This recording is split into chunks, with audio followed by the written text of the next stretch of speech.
That's how it went from then on. Every birthday night, July 29, there we were, at the old train station, in our pajamas, waking up from the same dream, the blinding light of the oncoming train, the smell of pickles. We weren't worried about our power ditching us anymore. We knew it was there. We knew it would come and go on its own schedule, not ours. I was happy to call it our thing or power, but that wasn't good enough for Lily. She kept saying it had to have its own one-of-a-kind name. Then, one school morning, I felt something pressing my nose. I opened my eyes. Lily's face was hanging upside down from her upper bunk. "Goombla," she said. I just stared. "It's Goombla." I knew exactly what she was talking about. We finally had a word for our special thing, Goombla. I just didn't like her timing. It was 5 o'clock.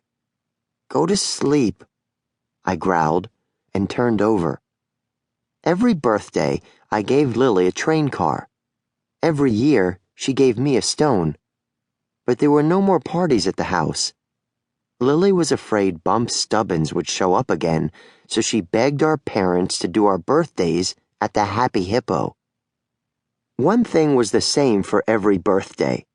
We got twin presents from Grandpa Dooley, our mom's dad. We call him Poppy.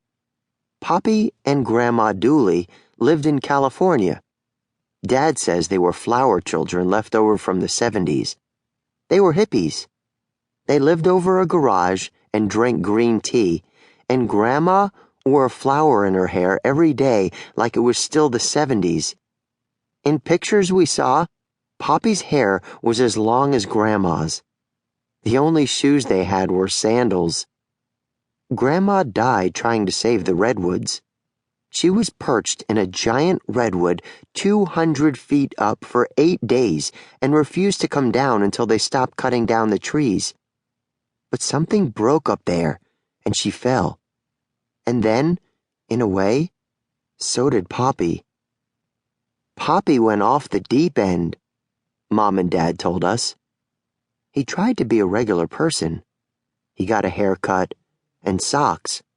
He got a job in a supermarket, and then an office, and then a bank. But he just couldn't do it, not without Grandma. One day, he walked out of the bank and never came back. He walked clear out of California. He was gone by the time of Uncle Peaceboy's wedding and our birth on the train. Nobody heard from him until a strange box came to the house the day before our second birthday. It was from Mexico, and inside it were 2 sombreros. Even though they were kid-sized, they were still too big for us, but we wore them anyway, down over our faces, because we loved them so much. Poppy sailed to every continent. He worked on freighters and tankers. Every birthday, a box arrived from a different country. We got bolos from Argentina, tiny silver elephants from India, emu feathers from Australia, voodoo masks from Haiti. The 2 gifts were always identical. Why doesn't Poppy ever come see us? We were always asking that. The only answer we ever got was, he's trying to find himself. That made no sense. When we got old enough to have our own email addresses, we kept sending messages to his BlackBerry. Hurry up and find yourself so you can come see us. He always answered us, but the only thing that showed up on our porch was a birthday box every July 29. Bump Stubbins kept showing up too. Lily kept telling him to get lost.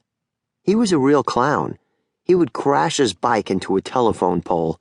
He would pretend to walk into a wall.